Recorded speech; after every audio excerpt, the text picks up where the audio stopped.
We're continuing our discussion of the LIGO experiment. Remember that in part A we calculated the amplitude of the electric field for the beam that has a power of 100 kilowatts concentrated into an area of 1 square centimeter, and we found 870 kilovolts per meter.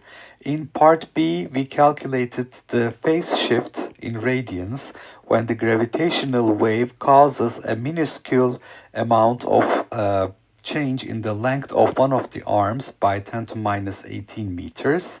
And we have found this to be the phase shift that we're trying to get to be 3.3 times 10 to minus 9 radians. Now let's move on to part C. Estimate the sensitivity of the photodetector in terms of the minimal electric field strength needed to detect a gravitational wave. So here I recall a result when you have two electric fields, two waves, electromagnetic waves interfering. The electric field of the combined wave will have a magnitude 2e cosine phi over 2, where phi is the phase difference between the two waves. Let's prove that to start with. So let's recall that if we have an electric field E1 for the first ray that comes to a certain point in space, E1 equals E max cosine omega t. And as for the second electromagnetic wave, we have E2 equals E max cosine omega t plus phi. So this is arriving with a phase difference phi, and in this case the phase difference for the two waves that interfere at the beam splitter where we're looking at is pi plus delta, and the total electric field E total is the sum of these two electric fields, E1 plus E2. All right. Now, how do I add these two electric fields? Now, recall that cosine of A plus B over 2, A plus B over 2 is cosine A over 2 cosine B over 2 minus sine A over 2 sine B over 2.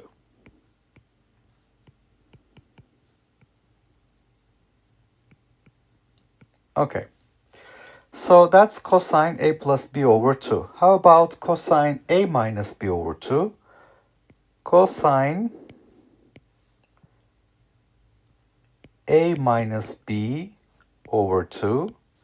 This would be the same thing, cosine A over 2 cosine B over 2.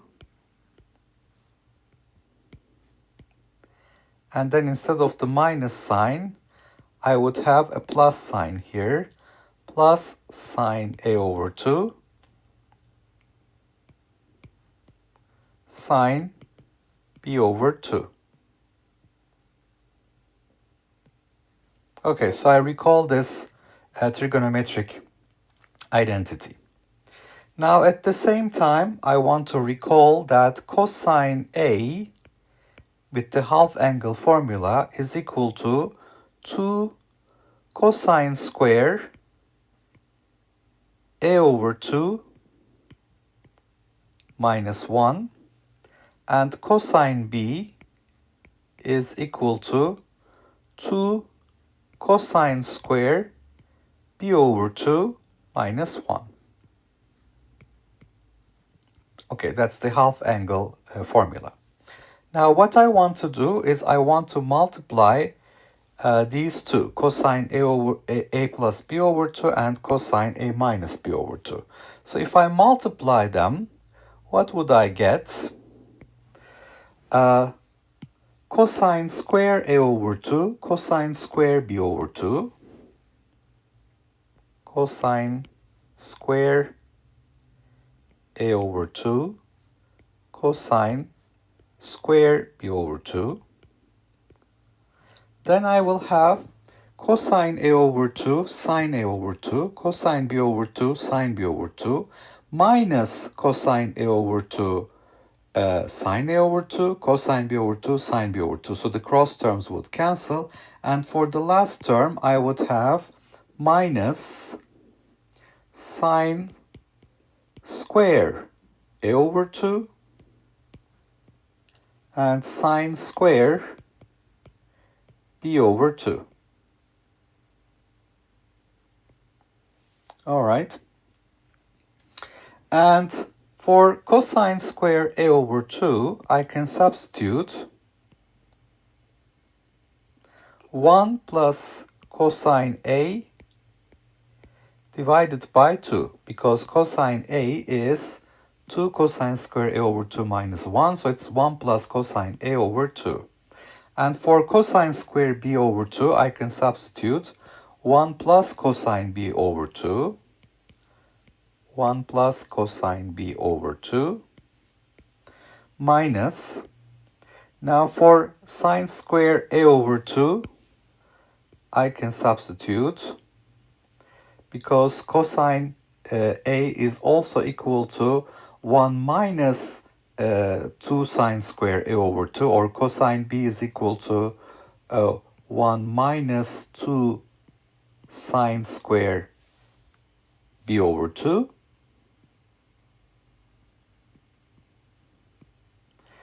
I can do these substitutions. So this is 1 minus cosine A over 2 for sine square A over 2, and for sine square B over 2, I can substitute 1 minus cosine B over 2. Okay, now if I calculate this, first I will have a 1, then I will have a cosine A, cosine A, cosine B, and cosine B. So let's see what I'm going to get from this calculation. 1,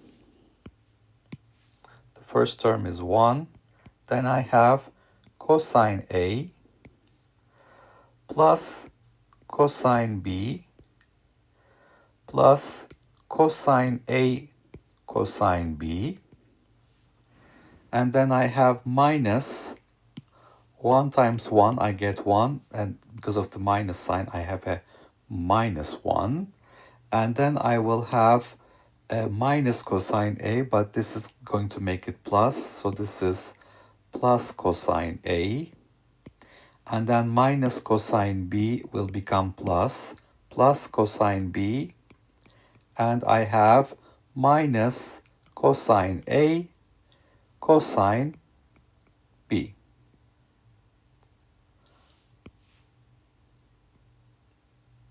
Okay, so this will be divided by 4, obviously. Now let's see, the plus 1 and minus 1 will cancel, and cosine A cosine B terms will cancel. So I will be left with 2 cosine A plus 2 cosine B divided by 4, which is cosine A plus cosine B, cosine A plus cosine B divided by 2. So I obtain the following result: cosine A plus cosine B is equal to twice cosine A plus B over 2 and cosine A minus B over 2.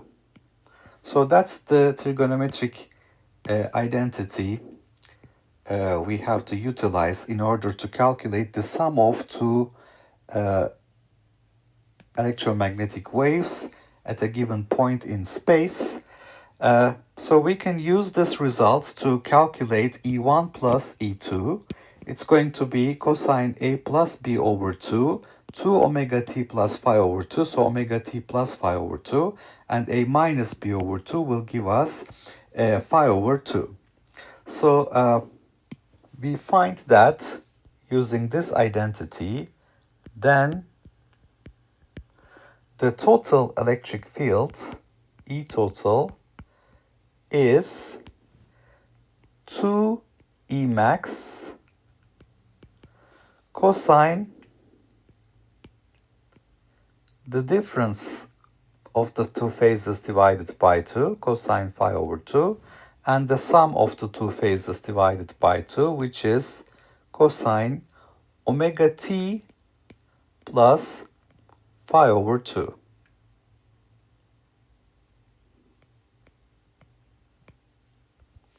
Okay, so if we look at the amplitude of the wave, E total max, you can see the oscillatory part is here, and this is going to represent the amplitude. It is absolute value of 2 E max cosine phi over 2. Now, as for the phase difference phi between the two waves here, we know that it is pi plus delta in this experiment. So it's going to be 2E max cosine pi plus delta divided by 2. So delta was the phase difference introduced by the shift in one of the arms due to, remember, the gravitational wave. Okay, so what is cosine pi plus delta over 2? Cosine of pi plus delta over 2.